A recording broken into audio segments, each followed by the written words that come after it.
First of all, I just want to thank all of y'all in the Atlanta Vietnam Veterans Business Association and for being here. And there's a couple things I want to say. Something my father always felt strongly about, that if you get finished, I have some interesting things to say today, but if you get finished before I do, you're free to leave. So don't hesitate. I'm going to have John tackle you at the door, though. But secondly, and this is an odd thing is a challenging thing to say in front of such an esteemed group, but one of the things I grew up learning as a kid, one of the most important and easiest things to do as a civilian, and one of those people that you all know never missed a meal or heard a shot fired in anger, is to simply say thank you to our veterans. And there aren't many people here that haven't been in battle in this room, but by God, we're going to thank you. And I just want to say thank you all for letting us be here with you and share your airspace. And I know there's a few of us here, and I think we're going to have the non-veterans stand up and salute you all. So, John, get up there and let's give him a hand. Thank you all very much. Now, we're talking about a book today, Growing Up, Patton. And let's just dive right in. So, in the motion picture Patton, which came out when I was 5, incidentally, imagine many of you have seen that. There's a great, if somewhat fictionalized scene where it takes place at General Patton's headquarters during the Battle of the Bulge. And George C. Scott's Patton gets some bad news about the weather and about personnel and about not having enough of this or that. And he just blows his top in front of his entire staff. And you may remember this scene. And he says, men are dying out there. We're going to attack all night. We're going to attack in the morning. We're going to attack. And if we're not victorious, let no one come back alive. And he says this in front of his whole staff. And his aide, Lieutenant Colonel Charles Codman, wonderful guy, whispers in his ear, "You know something, General?" He said, "The men can't tell when you're acting and when you're not." And Patton's response, of course, is classic. "It isn't important for them to know, Codman. It's only important for me to know." Now, jump ahead to 1971. This is a little bit like father, like son. There are 2 pictures on the front of my book. One is the great General Patton, and one is in my opinion, even the greater General Patton, my dad. But let's just jump into winter 1971 in Fort Knox, Kentucky. My dad was deputy commandant of the armor school, and this is from the chapter. There's a section on his spiritual influences, and I picked three members of the clergy, 2 chaplains that were very influential in his life and also mine. So they're going to, I think, lay a wreath in some wintry day in Kentucky. It never snows in Kentucky anymore, I don't think, but it did then. And they're coming back, and they're on, the highway going back to Fort Knox. And forgive my language, ladies in the audience, but they see let me just get right into it. It says, "It's snowing bad, and nobody came but us." Let's see. Okay, on their drive back to the base, they spotted a soldier hitchhiking in his summer uniform in the snow. And here's how Chaplain Myers remembers what happened next. "Stop the goddamn car," says General Patton. He beckoned to the young soldier inside, and yelled, "Don't you know how goddamn cold it is out there? What are you doing?"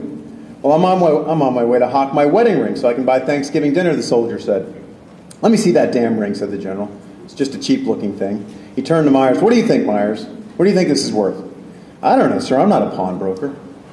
Patton turned back to the soldier. "Why aren't you wearing your winter uniform?" he asked. Soldier replied that every time he visited the supply room, it was closed. So Patton gazed at him for a minute. "You know who I am?" he asked. "No, sir," said the soldier, "but I think you're some kind of general." "Well, you're about to find out what kind of general I am," Patton said. "Take me to your headquarters. I want to talk to your commander right now." When they arrived, the soldier spotted Patton's uniform and shouted attention as he and the rest of the group walked up the stairs, and the commander was a lieutenant colonel. He looked terrified. "At ease," Patton said, pointing to the soldier. "You see this poor shivering son of a bitch?" "Yes, I see him," said the commander. "He's never been issued winter clothing. By 4 p.m., by 1600 hours, I want him to have the complete winter issue. You understand me, Colonel? And he better get it. If he doesn't, I'm after you." "Yes, sir," said the commander. "I'll take care of myself." "You better, or you'll be doing something else tonight," said Patton. Then, as he was leaving the office, he wheeled around dramatically. "You," he said, addressing the young soldier. "Son, if you try to hawk that ring, I'll have you court-martialed. And that's a direct order." So back downstairs, Chaplain Myers looks at him and says, "General, can you really do that? Court-martial a soldier like that?" Patton shook his head. "Myers, Myers, that's theater. And he said, I remember thinking, that guy's an actor. So there, that's.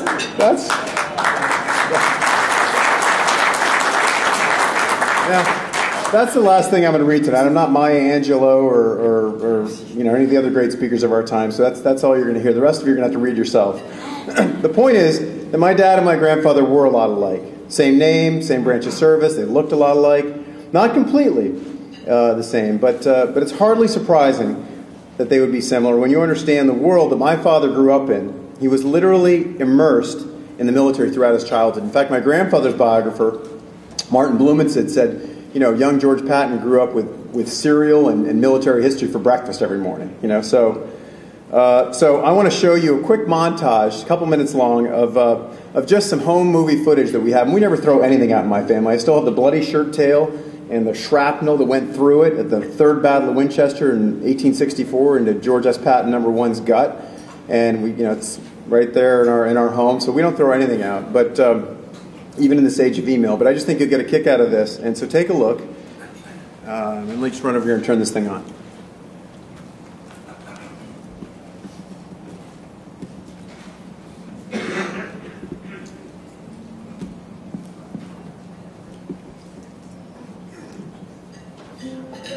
My name is Wicked Willie. I'm a terror, understand. I'm a pirate on the ocean and a robber on the land. That was a damn poem I had to memorize. This is Aberdeen, and you're looking at these tanks. And this is what used in World War I. They still have one working at Fort Knox. And I'm getting out of the tank. That's quite a picture.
This clip, keep in mind that building the model boats is really not the point of the exercises you're about to see.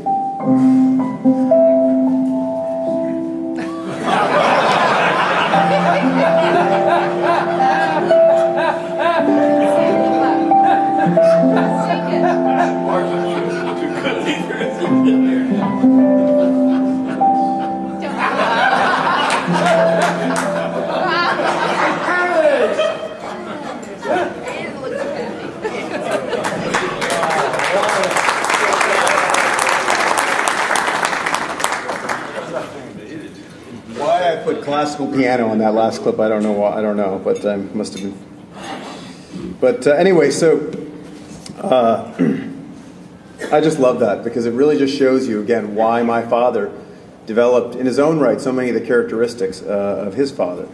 But let me just backtrack a little bit, tell you a little bit what this book is about. It's about a few things. First of all, it's about the complex relationship between the famous General George S. Patton Jr. and his son and my dad, who's actually George S. Patton IV. It's very confusing. Somebody wrote a poem about it once, an angry guest in our house, and slipped it in one of our books, and it talks about how vile they all were. but anyway, my grandfather was actually the third George S. Patton, and my father's actually the fourth, but that's sort of beside the point. But a big part of the book is the correspondence that took place between father and son between about 1938, 39, and 1945. And when I was a kid growing up, the party line was that my grandfather was pretty self-absorbed, kind of a prima donna, that's true, and certainly caught up in some big things in 1942 to 1945, but not that involved of a father. And they didn't see each other very much. He saw them only twice during the war, saw his son at West Point. But during that period, they corresponded weekly. And history recalls some of the correspondence from my grandfather. Even his own biography, the Patton Papers, the definitive biography, doesn't have any of the correspondence back to him from my father. Nobody really cared about that because my father wasn't famous. But when you read it, and I've got a whole chapter in the book where much of this is written and not even excerpted, it's usually the letters in their entirety, you see this wonderful interplay of sort of fatherly wisdom and tactical talk and so forth. And there are these little great vignettes, and I'll let you read about them. I mean, my grandfather and my father both flunked mathematics at West Point, had to repeat. So that meant 6 years of college for my grandfather because he went 1 year to VMI, 4 years at West Point, and then had to repeat. And there's one thing when he was advising my father from the front about passing math, and it's great. He goes, he says, you study early, study hard. He said, you got to meet the enemy as far out as possible so you have further to retreat. So everything was really, and so it's great stuff. But so he really was an involved father, and you'll see there's this how he had time. And then my father, struggling through math and through an extra year at West Point. He was on a 3-year program, so he ended up only doing 4 years. And then wanting to just break out and enlist, be found and enlist and get over there, afraid he was going to miss the war. It's fascinating stuff. And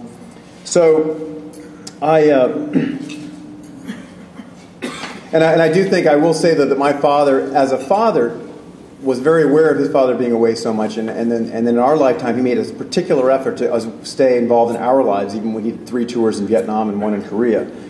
But anyway, when I came across this trove of correspondence, it was really a magnificent revelation about their relationship. So the book is really also about wisdom. It's about wisdom passed down through not just my family, but my family is an example of other families. And, my father died 7 years ago, and he was a successful soldier, Major General, West Point graduate, 1946. But he died 7 years ago, and although I was with him until, I suppose, my late 30s, there are many conversations as a kid, no matter when your parent dies or a loved one dies, you leave these conversations on the table. You think you're too smart, think you're a know-it-all, and you don't ask the questions you wished you had. So I went back through people that he knew, some relatives, some colleagues, some friends, some chaplains, and tried to understand him through them. And then as I got into that conversation with them, one of them, a great example, is Manfred Rommel, the son of Field Marshal Erwin Rommel, my grandfather's supposed, arch rival. And they became great friends in the 50s. And so, but when you get to know Manfred Rommel, who became the mayor of Stuttgart for 22 years, incredibly popular, you want to know about him. What wisdom did he pick up from his father and pass down to his kids? And it was just fascinating. We'd go over to their house, actually, on Christmas Eve when we were stationed in Stuttgart, which was 2 times in my lifetime, and a couple more in my father's career. And we'd spend Christmas Eve with them. Why? Because both of their birthdays were on Christmas Eve. And we get there Christmas Eve, and here are the 2 sons of history, if you will, trading memorabilia and battle maps. And I mean, it was, at 10, I didn't really appreciate it, but now I look back and I thought, wow, that's cool. And it went even further in that my sister married a German and now lives over in Germany. So, a bit of an aside there. But the thing that I focus on in the book, though, which is very important to me, I mean, there are a lot of people that adore my grandfather, and that's all much deserved. But for me, my father really is the titan in my eyes. And you have to appreciate what he had to deal with. I get a lot of questions. This book came out a month ago. I'm getting a lot of media attention, which is great. And, of course, the inevitable question is, what was it like to grow up in the shadow of your grandfather and your father? And I think compared to what my father had to deal with, it's nothing. Nothing. You have to realize that, first of all, he saw his father right before he went off for Operation Torch and landed at the beginning of Patton and was in Tunisia and Morocco. And then he met him once for just a few days when he came back for a ticker tape parade with the general from Tokyo Raid. I'm sorry, I'm blanking. Yeah, and that was about it. And then he died 6 months later in a freak low-speed car accident right outside of Heidelberg. 6 months later, this is when my father was in final exams right before Christmas. 6 months later, my father graduates class in 1946. An old veteran comes up to him at West Point, and the story is so significant, I put it on the back of the book, walks up to him and says, "George, you'll never be the man your father was, but congratulations anyway." So, imagine that happening on the first day of your professional career, and you get a sense of what it is. And yet, and those are the handful of you in the room, including John Groom and Duke Doubleday and a few others that knew my dad, that I met earlier today, he persevered. The similarities were unmistakable. And strong leader, 2 wars, in that time, 2 Distinguished Service Crosses, 2 Silver Stars, and a Purple Heart, and I think a Bronze Star as well. And I walk by every day in my mom's house, the certificates, that are given to him, and 2 DSCs and a Silver Star and a Purple Heart were earned on 3 different occasions while he was commanding a 4,000-man regiment in a 6-week period. So, and some of those stories are in the book, and it's just something. And actually, when you do the math, he did more frontline combat than my grandfather, just because multiple tours and the longer war. So, I think there were a couple of characteristics that really stand out. I think the most notable that most people are aware of is that idea of inserting yourself in the critical moment, the critical point of a battle. I think my grandfather was famous for being seen. You can't find a piece of footage that shows him moving to the rear, always going forward. He even had a pilot's license, and he would either fly or be flown back to his command post or headquarters at night after going through the troops. You see it in the movie, you see it in the documentary footage. My father similarly, and he translated into something which again became his own authentic way of doing it, and he used to call it visible personality. And he was a great delegator. He let people, his S3, his S2, and all his intel guys and operations guys do their job. But he had this way, both in our civilian lives, John, growing up, going sailing with him, and in Duke's life, that he had this way of being at the right place at the right time and inserting his personality in an authentic way. And I want to show you a wonderful clip. My mother says it's her favorite clip of him. And it's when he was commander of Hell on Wheels in 1977, and an interviewer from a local TV program asked him a few questions. So let me just show you a minute of this.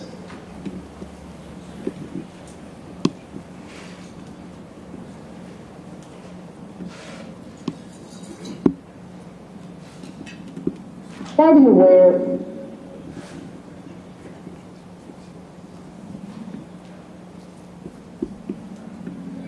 wear white stars instead of camouflage stars? 2 reasons. I'm glad you asked that. First, so that there's no problem with anyone recognizing who I am. And if I don't get the proper salute after I give the proper salute, I've done a case where I can stop the Jeep and take corrective action. Second, to give the enemy a target to shoot at. In other words, if it goes, if we have a war, to plant myself in front of them and give them a target. Well, that shocks me. I'm sure it would. Did you intend it to? No. I just believe generals should be seen. But you're serious about giving the enemy a target? Yes, that's right. I don't believe that we have certain people around here that wear their insignia in the field. And not in this division. Although I did run into one the other day who now wears his insignia. But I believe in letting them know I'm around. Is your life not more valuable than all of that? I suppose it's valuable. I'm enjoying it. I'm a long time dead. But I happen to believe that I should set the example and be seen. I should not only be seen by the frontline soldier, but if I show the enemy these stars, that shows them that I have a certain disdain for their accuracy of fire, whoever they are, and I in fact do retain that disdain. I don't think they're 9 feet tall. You're not going against Army regulations in wearing the white stars? I'm sure I am. But there are other people who wear funny things in their uniforms too that also go against regulations. Suffice it to say, no one has ever spoken to me about this. Suffice it to say. And I'll continue to wear them until I'm ordered to take them off. Right, and this is you see where it comes from, but my dad makes it his own. He was often criticized for trying to be like his father, but he was like himself. And I just love that. There are, of course, other similarities, the frequent brushes with authority, probably shortened both of their careers. I tell you, every time I look at the footage, the hours of footage I have of my grandfather teaching himself to celestial navigate, sailing across the Pacific with his family and back in the 1930s, And you look at his experience with amphibious landings in North Africa and multiple times in Sicily. And I was just in Normandy last week with a veteran returning to the beaches with his French wife that he met during the war. And everywhere you see Montgomery, Bradley, Eisenhower, all the, and no Patton. My grandfather must have just could not believe it. But he slapped a couple of soldiers and did the wrong thing, really. Maybe for the right reasons in some ways. My father had some similar incidents, and I think most of it, they may have shortened their careers in both cases. Fortunately, my grandfather got a second shot at it, though. So they were. I think those incidents, and you can read about them in the book, they masked really a deep care for the soldier in the ways that they knew how to care for the soldier. My grandfather, of course, famously had a difficult time visiting military hospitals. And my father, in Vietnam, he corresponded with my mother. We have over 100 hours of audio correspondence on reel-to-reel and audio tape when he was at Black Horse, and it's just glorious stuff. And I have much of it transcribed in the book. But he was famous for you remember the names of every single one of those. I forget exactly how many of the words that died, but close to 100 maybe. And he wept for every one of them and wrote every one of their families a letter. And in the final day when he gave up command, he apologized for having not been a better commander and wept in his helicopter. And but yet he managed to turn that source of sadness into wisdom as well. And if you can bear through one more clip, there's something that's about 4 minutes long, but I just know the troopers in here that speaks to how he felt that loss and how he turned it into I think, a source of strength and wisdom. So can you all handle another one? Okay. It's a little bit of feedback in here, and I threw some stills on top of it, but it's an audio address. And I've met about half a dozen members of the class of 1976, and they remember every word of this. John Hayes was commanding officer of B Troop, 11th Armored Cavalry Regiment in Vietnam. He's a United States Military Academy graduate of 1965 vintage. And frankly, ladies and gentlemen, his troop was not doing well. The squadron commander, he'd been in command about 6 months, the squadron commander was considering his relief. Captain Hayes came to me in my command post and informed me that he was tired, worn out, fed up, and ready to quit. We talked a while, and I agreed that B Troop was not doing well. It really had been doing very poorly. And since he had command for over 6 months, I would regretfully take him out and accept the squadron commander's recommendations. He thought a moment, stepped outside my tent, and then returned. Asked me for a beer, which I gave him. And then turning to his conscience, he said, "What I just told you, Colonel, was wrong. By West Point standards, it is my duty to refurbish B Troop, to make it proud and effective once again, and bring it up into a combat organization which can be proud of itself in this regiment, and then turn it over to my replacement." I agreed. He did just that. And the morning he went back into battle at Anlock from Lai Kay, he stopped to see me by the side of that bloody Highway 13 as I watched his command move north. He told me that B Troop was ready. He told me that B Troop had never been in better shape and that he was moving now. And as he turned to remount his track, he saluted and smiled that cocky but serious smile so typical of soldiers under stress in battle and said, "Goodbye, Colonel. This is the way we go. First class. I'll hold a tent for you in Fiddler's Green." Ladies and gentlemen, this was a stark prophecy for him. 2 days later, John Hayes was dead, killed in action with a posthumous Distinguished Service Cross. Again, B Troop returned to Lai Kay for another brief refit program after their troop commander had been killed. When it moved back into combat in the Lachlan area 1 day later, I watched it for the second time. 90% of the scout vehicle commanders wore some type of bandage. All saluted me or waved or both, and a tremendous feeling of emotional pride swept over me. The last track stopped, and the first sergeant dismounted and came over to where I stood on the side of the road. I said to him, and I've known him for years, I said, Captain Hayes would be mighty proud of you guys right now if he was here. And that great clever soldier, First Sergeant Mitchell, answered, but Colonel, he is here. He's riding in every track in this troop. In the action that followed at Lot Lynn, B Troop received a presidential citation. In the case of John Hayes, let us reflect that he chose the harder right instead of the easier wrong, and his military reaction to the crisis that he faced with his squadron commander and the poor performance of his troop of cavalry, albeit terribly costly to him, was correct and in the West Point tradition. Now, this is what wins battles. This is what wins wars. This is what it's all about. Nurtured, sustained, and deployed to the four corners of the world by men who have lived with and understand the standards set by the Army's conscience at West Point, New York.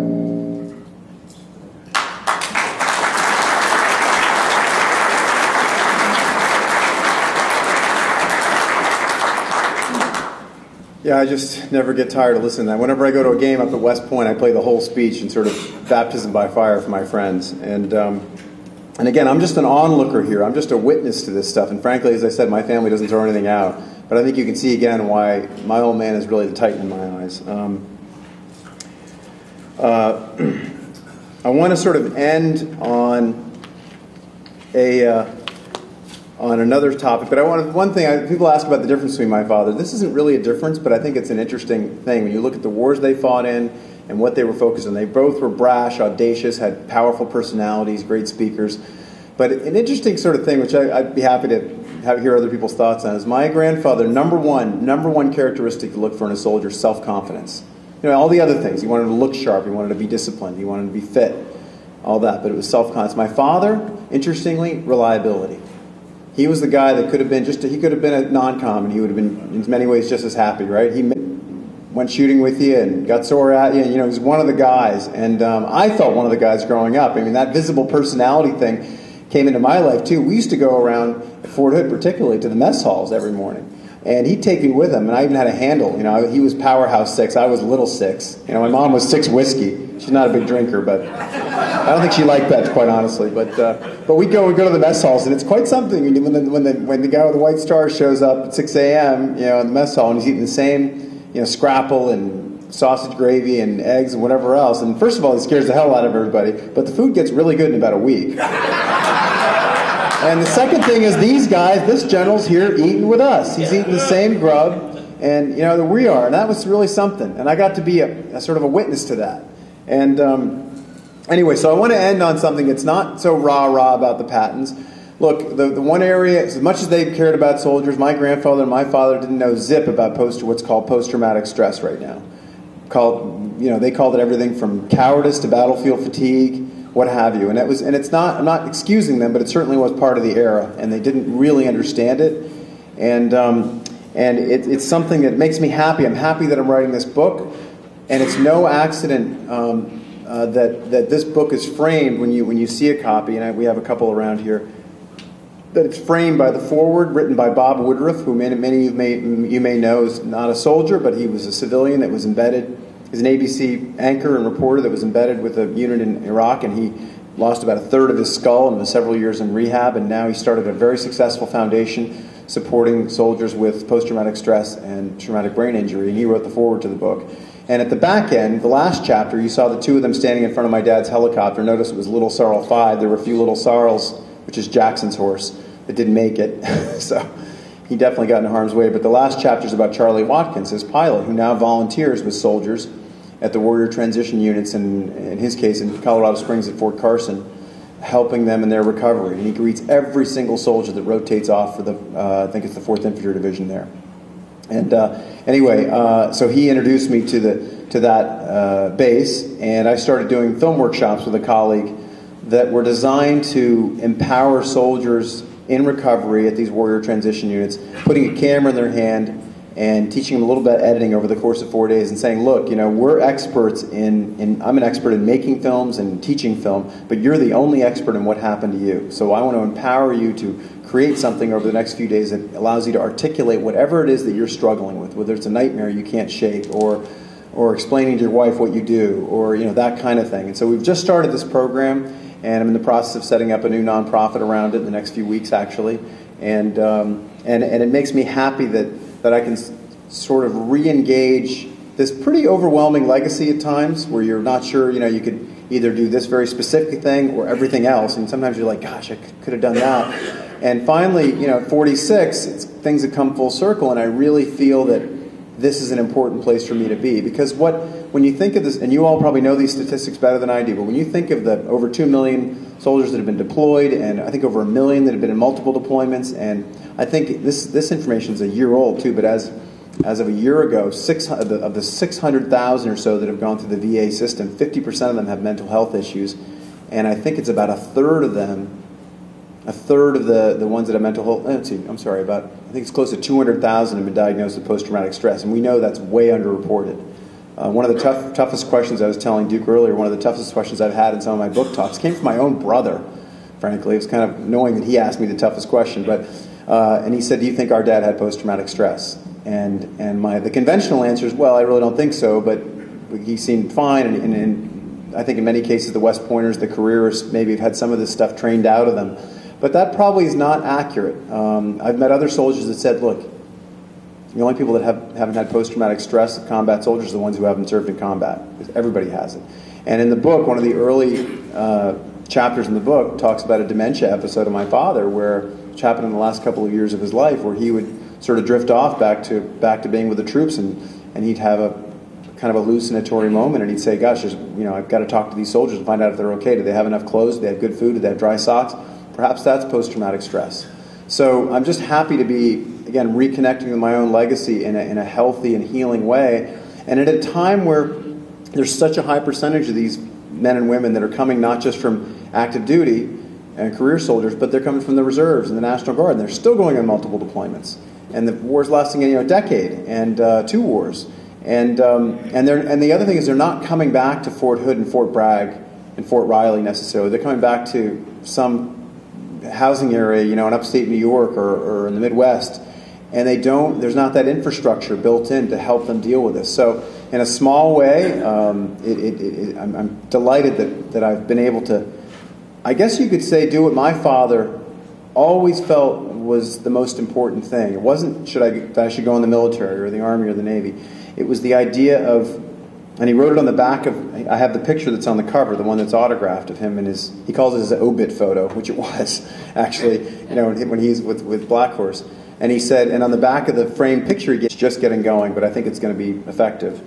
And I would love to have you walk out of here. Of course, you can't walk out of here actually with a book, but walk out of here buying the book or ordering a bunch of books and reading it. I think it's a great story. Helps to have a very, very talented co-writer. But I'm much more interested in, particularly in the few civilians we have out there, or even the folks that are now civilians, to just walk away with that renewed feeling that this is not, the issues we're dealing with as soldiers are no longer military problems. They're community issues. I don't want to call them problems, but they're community challenges and community issues. And this is, in a certain sense, a community business organization. And it's something that I try to remind myself every day of, and I'm sure you all are way ahead of the curve on that. And I know so much of your support goes to the USO and other places, and I hope I can leave you with those 2 thoughts, and that we can keep instilling in the rest of the people around us that aren't so sharp and aren't paying attention, people that don't really have to pay attention to these issues, and we make sure they do. So thank you for the story. And somebody else in the family says, that's not the way that happened. And then they turn around, and then we turn around and say, yeah, but everybody wants a story. You got to give them a story. So whether he made that a little more colorful, I don't know. But honestly, I think he's more embarrassed than anything, because what happened was, and it's tragic, he was going to a Boy Scout meeting with my brother. He parked the car in the back alley and was walking around to the meeting, thought he was on a sidewalk, and he was on an 8-foot wall, and stepped off it and crushed his hip. And that was in about, if I remember, 1969, I believe. And in fact, I do mention in the book, because he was offered command of the 1st of Old Ironsides, 1st Infantry Division, in about 1973 by General Abrams. and who was incidentally his greatest mentor and the person he considers the greatest soldier of anybody he's ever met, including his own father. And he had to turn it down because he needed to get hip replacement surgery. And he was very, very fortunate to get another opportunity to command a division a year and a half later.